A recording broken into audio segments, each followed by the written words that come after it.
Hi friends, welcome to my channel. Today we are doing my December wrap up and the last wrap up for 2023, which feels wild. This has also felt like the longest reading month of my life. I was looking back through my reading journal and the books that I've read at the beginning of the month don't feel like I read this month. It feels like I read them 6 months ago, but not 25, 28 days ago. Just feels so long, and we'll see how much I even have retained about some of these books from earlier in the month. It's gonna be it's gonna be an interesting wrap up. So let's just go ahead and dive into it.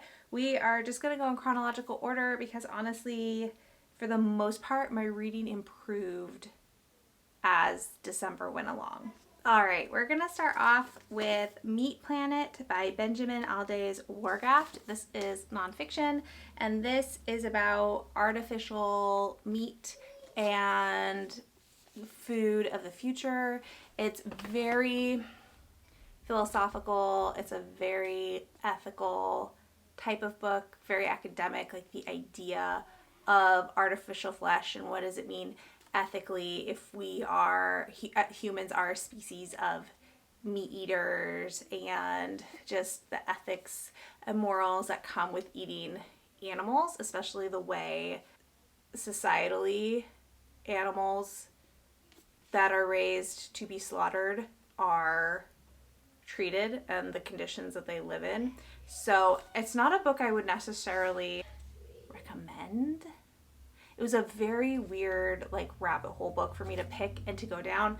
And I felt like sometimes the author got in his own way of talking about what I felt like artificial meat. I find that really interesting, like how it's developed, what science is being used for that, what it could mean for our planet if a vast majority of humans switch to either a vegetarian diet or to like an artificial meat diet. So I found that all interesting, but I feel like sometimes he got in his own way just talking about like the philosophy of artificial meat. So anyways, I don't even remember what I rated it. And I don't even know that I would recommend it, but it was interesting and I am glad I read it, and I would read more books about this subject, maybe not by this author, but I would be interested in like deep diving this topic a little bit more. Hopefully the background noise isn't too obnoxious, but we are still on winter break and everybody is home. So and the kids are playing Lord of the Rings. So it just is what it is. The next book I read is volume 1 of I Want to Be a Wall by Honami Shirano. This is manga. I talked about this in my series I Want to Continue in 2024 video. And this is about a asexual woman and a gay man who enter into a marriage of convenience.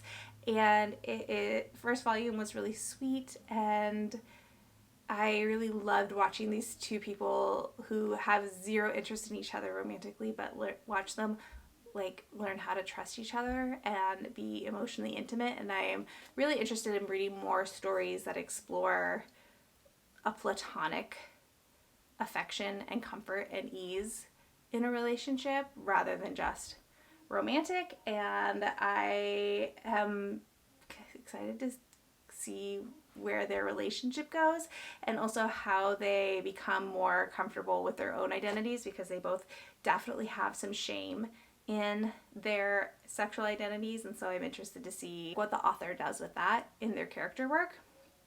And I would definitely recommend this, especially I think if you are not a manga reader. There's only 2 volumes of this so far, so I feel like this would be a good one to pick up if you have been wanting to try manga but are like intimidated.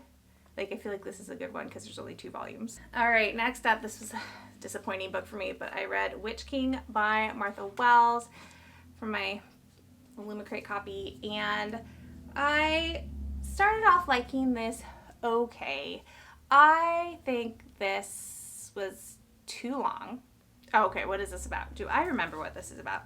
This is about Kai, who is a witch king. Well, Kai is half witch and half demon, I think, and immortal.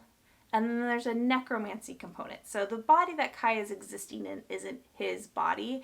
It's a body that somebody who knew of the existence of Kai, like, volunteered, like, as they were dying, like, volunteered their body for Kai to use. And then at the beginning of the book, Kai and his bestie, oh, I forgot her name, and I liked her. She was, like, my favorite character. Anyways, they wake up in this underground tomb, basically, and they don't remember how they got there, and Kai's bestie's wife is missing, and so they're basically on, like, a revenge plot to find out who put Kai in that tomb and what happened to the wife. I never liked Kai very much. There always felt like there was a level of remove between the reader and Kai, which is too bad because he's the main character. But I liked his bestie, whose name I can't remember anymore. And but I did feel like overall this book was needlessly complicated. It's too long. I feel like it should have been shorter. Martha Wells has two timelines going. So we have the timeline that we're following with Kai, and then we have a past timeline of basically showing the reader how Kai got where he is at the beginning of the book, and you're alternating back and forth. But you get to a point where the timelines are so close that I was struggling to remember what had happened in the past timeline and what had occurred in our current timeline. And it just made it too convoluted, and I ended up slowing the book down because we'd get into an action thing and stuff would be happening, and then all of a sudden we'd go back to a flashback, and the pace would slow down a lot. So so sad that I did not love this, because you know how I feel about Murderbot, but I think I've tried a couple of Martha Wells fantasy books, and I just think Murderbot is the one that works for me, and I don't know that her writing outside of Murderbot really works for me. Sad to say. Next up, we have a reread. I reread Burnout: The Secret to Unlocking the Stress Cycle by Emily Nagoski and Amelia Nagoski. And this, I tabbed it this time. This is the first time I reread it, and the first time I've tabbed it. And I love this book so much. It is basically about why women get burned out and why people socialized as women get burned out. And I love that it's not a self-help book. So if you pick up this book expecting the authors to give you the magic key to no longer feeling burnout, that's not what this is.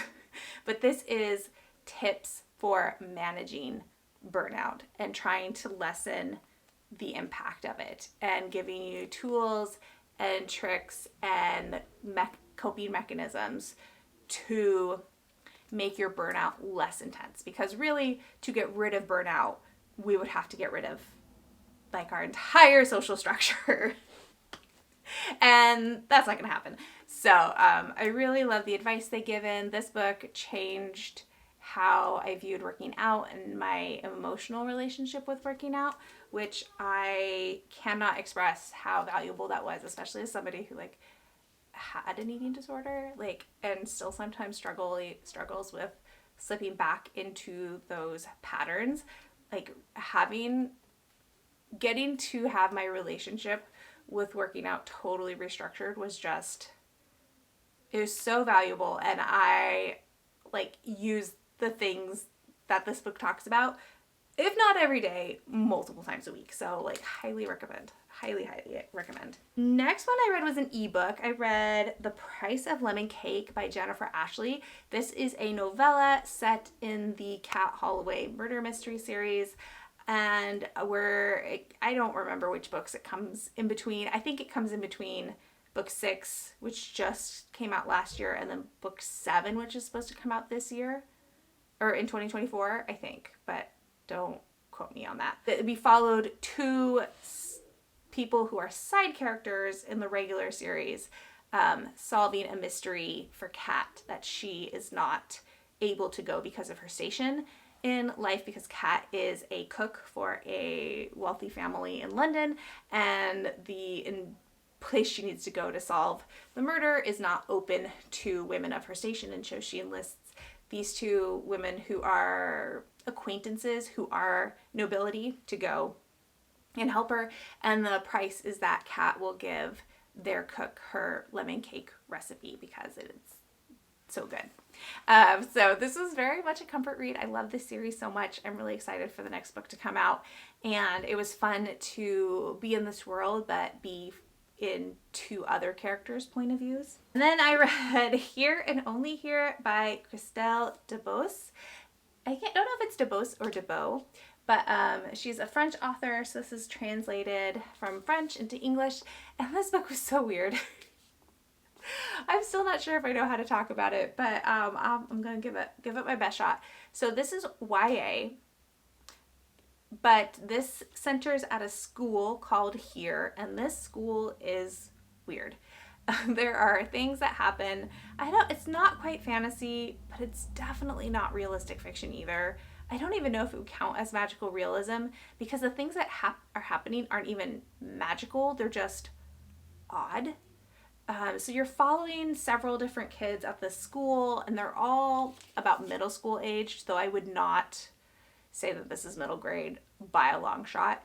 And it's talking a lot about cliques and peer pressure and, the rules that you and your friends decide that you live by as children, how those rules change as you enter into your teenage years, and figuring out the rules that you're going to have for yourself to govern your life with. And yeah, it was weird and it was dark, but it was also really poignant, maybe relatable in weird ways. I don't even know who I would recommend this book to. I guess if you like really weird fiction, this is your book, I think. This one I did just listen to on audio. Good, actually, by Monica C. And I had this on my Libro FM account from years ago, a year ago, last year maybe. Who knows? Anyways, and this is, I would say, sad girl lit fic, which is not for me. I did like the writing in here. I thought it was very compulsively readable, but our main character is getting divorced really young, and wasn't married for very long, and so she's really dealing with the grief and the heartbreak of that marriage ending. And it's like, if you like watching people make really bad decisions one right after the other, then yeah, pick this up, because she just cannot make a good decision to save her life and really like wallows in her grief. Really bad friend and a really bad like employee, and just drops all the things in her life because she cannot handle that this marriage is over. And I don't love that narrative arc. I did find this compelling. It's kind of like watching a train wreck, you just can't help but watch. Then we had a success. I read The Story of the 100 Promises by Neil Cochran. This is a trans queer Beauty and the Beast retelling, and it's very lyrical and lovely, and I like very queer norm, and I just loved this story so much. It did what I love in fairy tale retellings, where I can see the bones of the story underneath, but the author went in a different direction with it. And I normally am not a fan of like earnest fairy tale retellings, but this one just really struck a chord, and I absolutely loved it. I have no idea if Neil Cochran has other books out, but I'm very interested to read more from him because I just thought this book was so lovely. And then another book I primarily listened to on audio was Recitative by Toni Morrison. This is technically a short story. It's Toni Morrison's only short story that she wrote, but it is about two girls who meet when they are 8, and one is white and one is black, but Morrison never tells you which girl is which, and is very careful with her language, and it's about how our prejudices inform like our interpretations of stuff. And I thought it was excellently well crafted. I thought it was fantastic. And I've never read one of Morrison's novels, but I'm really excited to now, because if she it can make this much impact in 30 pages, I can't wait to see what she does with a full-blown novel. Continued in a series this month as well, I read Chaos Vector by Megan E. O'Keefe, which is book 2 in the Protectorate series. I didn't love this as much as I loved Velocity Weapon, but I think this series is just like popcorn. Maybe it won't be particularly memorable, just so much fun, and it's so easy to consume, and so I just keep, and the chapters are really short. Literally, please, I need more short chapters. I read several fantasies and sci-fis with short chapters this month, and I'm a big fan. Love it. More, please. All right, and then this is one of my favorite books of the year. It was such a surprise. I read Letters to Half Moon Street by Sarah Wallace, and this is a historical romance. It's a fantasy. It's like that brand of Victorian England where there is magic, and it's epistolary, and I just ate it up with a spoon. I loved it so much. I just got my physical copy yesterday because I read it on ebook, and I kind of want to reread it because I just want those happy feelings back in my body. But this is about Gavin, who is sent to his family's townhouse in London to basically kind of be like the family steward and take care of it. And he meets a man named Charles who befriends him, and poor, sweet, lovely, sheltered Gavin does not understand that Charles is falling in love with him, and it's just so great. So it's a mix of letters between Gavin and his sister Jerry, and then letters between Gavin and Charles, and just like this whole mix of characters, and it was just lovely, and it was so cozy, and it was so sweet, and it's a very queer norm version of Victorian England, and I just want everybody to read it because I love it so much. And then of course I had to read the new volume of Heartstopper that came out this month, volume 5. Amazing, excellent. I absolutely adored it. Made me cry, made me laugh, made me swoon, all the good things. I'm gonna be devastated when this series is over. All right, and then for my self-destructing TBR, I read The Jasmine Throne. Oh, the story for The 100 Promises was on my self-destructing TBR as well. Forgot to mention. But I read The Jasmine Throne by Tasha Suri, and again, another 5-star read. I loved it so much. We have 2 main characters. We have Malini, who is a princess who has been exiled, and then we have Priya, who is a maidservant. And it's about colonization and occupation and revolution, and so good. I have book 2, and I'm hopefully going to be diving into it in January because I want to see where this goes. It was just so good. I loved the writing so much. Also, another fantasy with relatively short chapters, which I loved because I felt like I was really making progress on it. It was great. Big fan. All right, now we're gonna have a few disappointing books in a row, I'm sorry to say. I read World Running Down by Al Hess. And this is dystopian sci-fi set in an alternate United States where humanity really has split off. There are a couple of really big cities like Las Vegas or Salt Lake City where you have to have citizenship. And if you don't have a citizenship in a city, then in between, it's very dystopian kind of vibes. But if you live in the city, then you have free healthcare and you have access to minimum wage for everybody, and it's just a lot safer. But it's expensive to get a citizenship into a city. And so we're following Valentine, who is a trans man, and his friend Audrey, who are trying to earn enough money to get citizenship for Salt Lake City, and they are hired to go retrieve AI drones that have been taken, but then they quickly find out that the AIs have gained self-awareness and sentience, and so then it becomes like a moral issue of if you can, like, are we returning them to their owners or are we kidnapping them? You know, that kind of thing. And I just thought this leaned into saccharine stuff a lot. It was very earnest, but like kind of like a level of earnest that I feel a little cringy about, but like I think I have a low threshold for earnestness in books, so I like earnestness in real life. I don't love it in my books as much. I don't know why. That's just how it is. This was kind of a disappointing read for me, which was a bummer because I thought this was going to be a 5-star. But the other thing I didn't like is that there is a romance between Valentine and a AI who has been put into a mostly organic body, and I don't like romances between humans and AI. They ick me out a little bit. And then an even more disappointing book was Liar City by Ali Theron.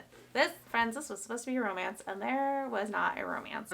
This is urban fantasy. It's got a detective noir kind of style to it, and it's basically a suspense / thriller book with romance crumbs.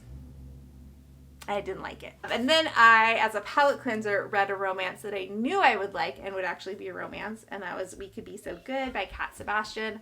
This is a romance set in the 1950s in New York, and it's basically, if you watched Newsies and if you thought Jack and David should fall in love, then this would be the book that you should pick up instead. Because this is about Nick, who is a reporter for a newspaper, and Andy, who is the son of the newspaper mogul or owner. And Andy is being prepared to take over running the company for his father and is basically forced to work as a reporter for a year to kind of get his feet wet. And Nick is the reporter who kind of takes Andy under his wing. And so you watch these two become friends, and then you watch them fall in love. And there's not really a plot. I mean, the plot is Nick and Andy.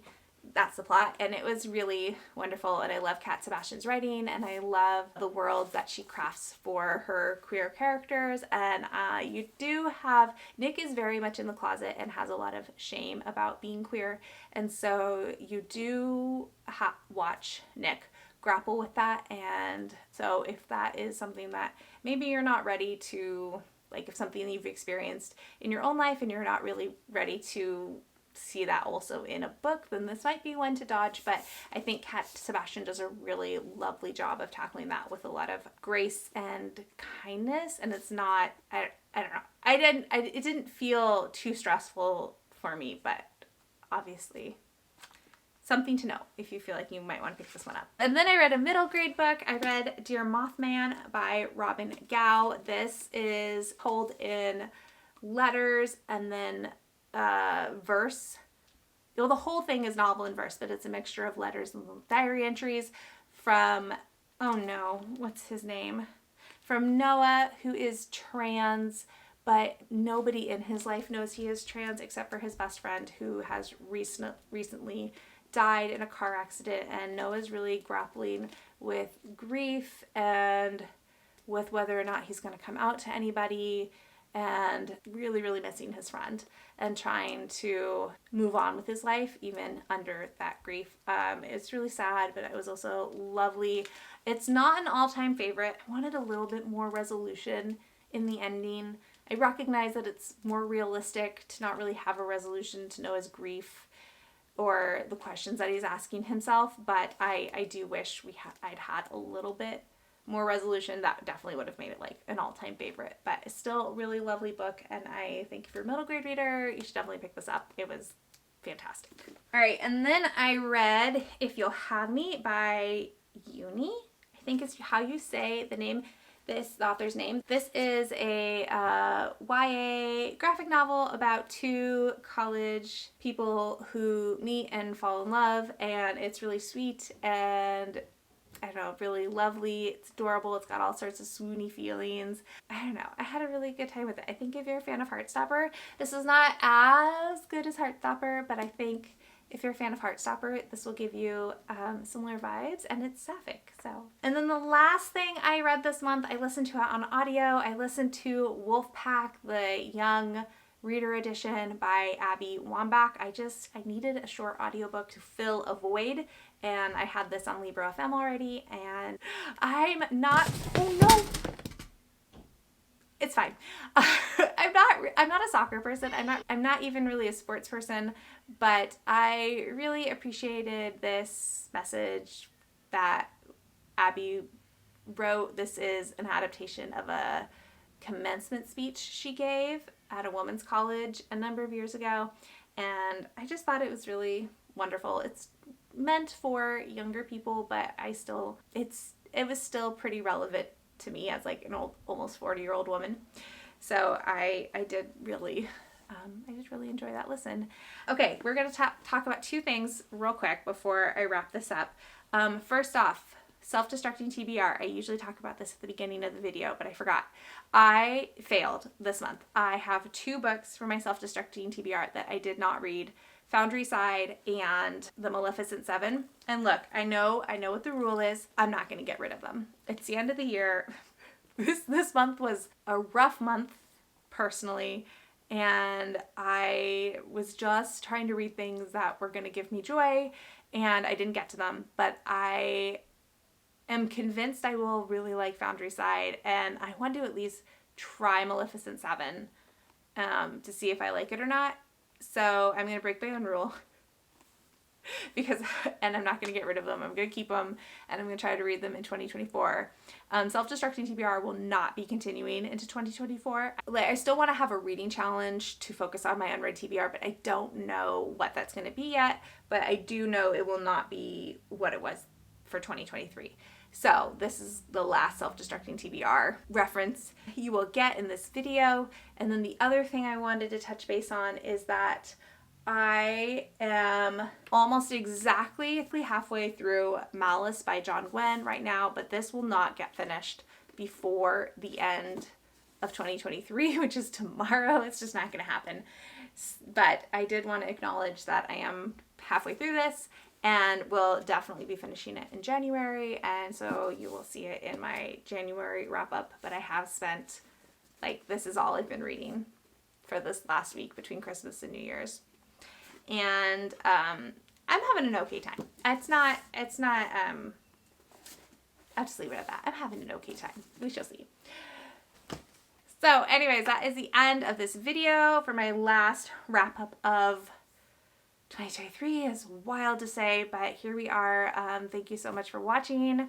Friends, we are almost at my 1-year anniversary for being on BookTube. Actually, I think by the time this video goes up, it will be past my 1-year anniversary. And this last year has been so fun. It's been really great to be learning so many new things about filming and editing and putting videos up, and I've really enjoyed all the conversations I've had with you in my comments, and those of you who have bopped over and followed my Instagram and have had conversations with me there and tagged me and stuff there. I love it so much. So thank you so much for engaging with me here on this channel, and I'm just really excited to see what I learned this next year, or where this next year of reading takes me. And so thanks for all your support, I guess, is what I'm trying to say. Anyways, so with that, we are at the end of this video. If you would like to leave a comment, I would love to know about your December reading, your thoughts about 2024, where you want your reading to go. I have a lot of ideas in my head. If there's any videos you would like to see from me in this next year, let me know. I'm always looking for more content ideas. And if you'd like to leave a comment but you don't have anything you want to say or you want to share, let's do firework emoji or confetti emoji, something celebratory, and I will talk to y'all in the next one. Bye!